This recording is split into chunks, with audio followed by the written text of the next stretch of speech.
السلام عليكم ورحمة الله وبركاته. هنعمل بسكوت نشادر. ماشي، هنعمل 5 كيلو. ماشي، عليهم معلقتين جوز الهند بس ناعمين. خلاص، عليهم قصنص حليب، ريحة السمنة البلدي، قصنص حليب ريحة السمنة البلدي، رشة ملح.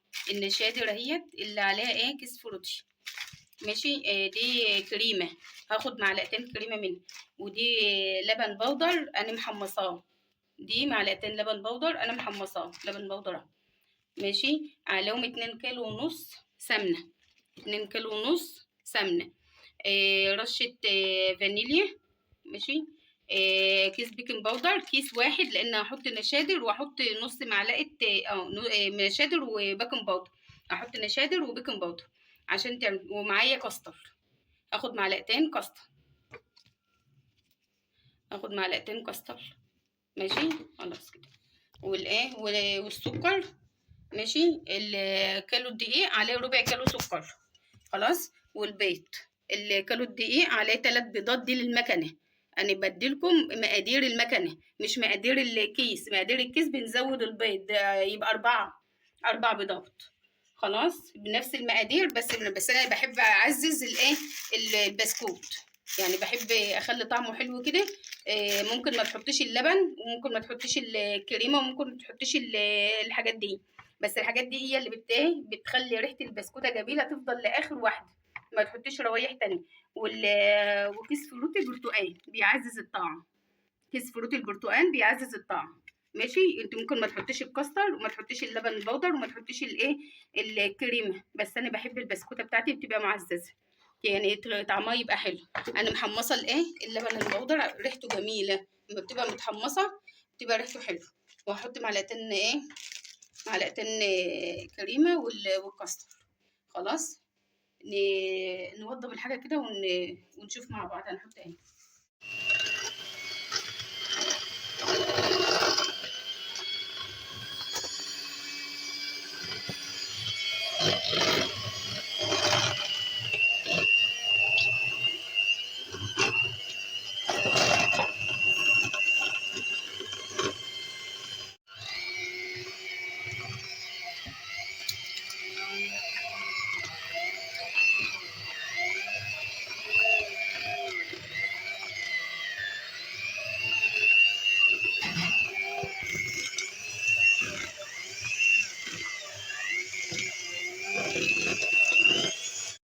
نحط معلقتين دي جوز الهند. ماشي، حطينا معلقتين جوز الهند. نحط بقى معلقتين كريمه، معلقتين كاستر، يخلي اللون، بيعزز اللون وبيخليه له طعم جميل اهو. اللبن البودر وانا محمصاه. لا اله الا الله محمد رسول الله. دي اسانس الحليب. نحط غطا بقى، نحط غطا، نحط اسانس دي اسانس اللبن. يبقى حطينا ريحه السمنه البلدي واسانس اللبن. ماشي، نحط الفانيليا.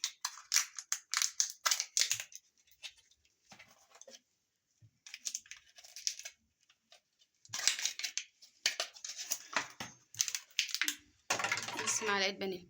ونحط بقى دي الفروتي ندوبيه في شويه ميه. خلاص كده، يبقى ما عادش الا البيكنج باودر والنشادر، نص معلقه نشادر وكيس بيكنج باودر، خلاص. يبقى بعد وقت العجين خالص، بعد ما نفركه كمان. ماشي،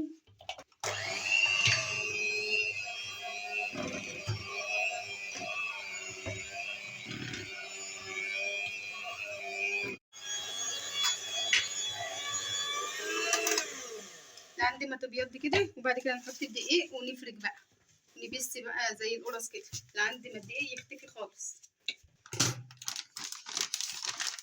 هنحط ال5 كيلو.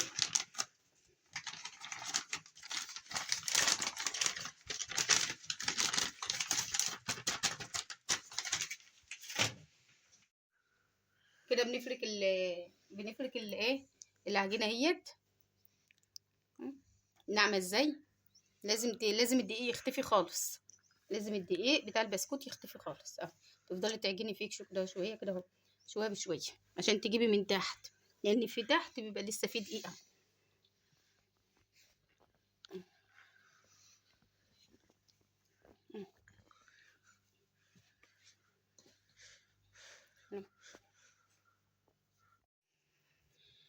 يلا العجينه اهيت بقت، شوفوا بجد جميله ازاي اهي. دي كده العجينه حطينا عليها ايه 3 كوبايات ميه سخنه، ميه سخنه خالص ماشي بتغلي كده. وادي الايه العجينه اهيت، والعجينه اهيت. هات الصينيه ديت، هات الصينيه،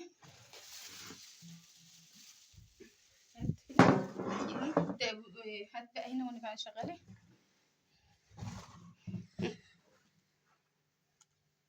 شوف بتنزل من العجينه ازاي من المكنه، ما شاء الله عليها اهي، ولا محتاجه اي حاجه اهي، وخفيفه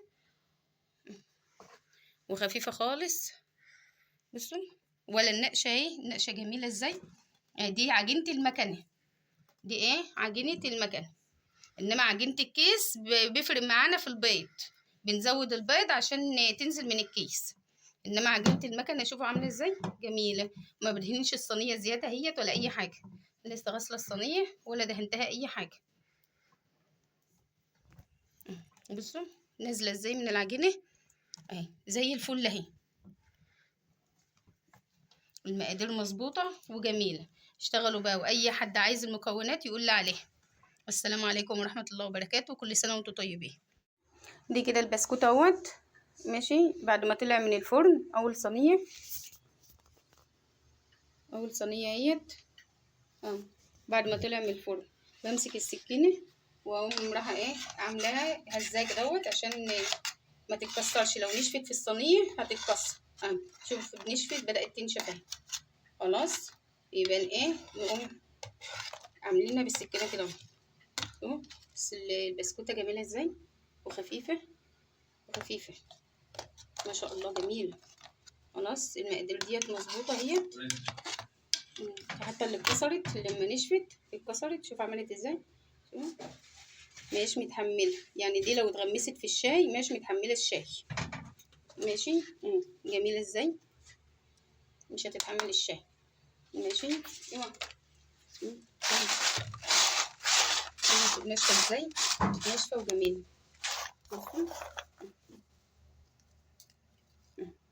الارضيه بتاعتها حمرا من فوق ومن تحت. دي ايه اللي اهو شوفوا مش متحمل خالص خلاص. ودي ايه شوفوا نشف لازم مش متحمل. لما بينشف لازم تعمليه بالسكينه، تقلقليه بالسكينه كده خلاص. دي ايه اللون ده من الكاستر، اللون ده من الكاستر والايه اللي هو الفروت البرتقال من الكاستر وفروت البرتقال. بيبقى ايه بيبقى حلو كده خلاص. شوف حتى لما نشف خالص ازاي مش متحمل خالص ماشي.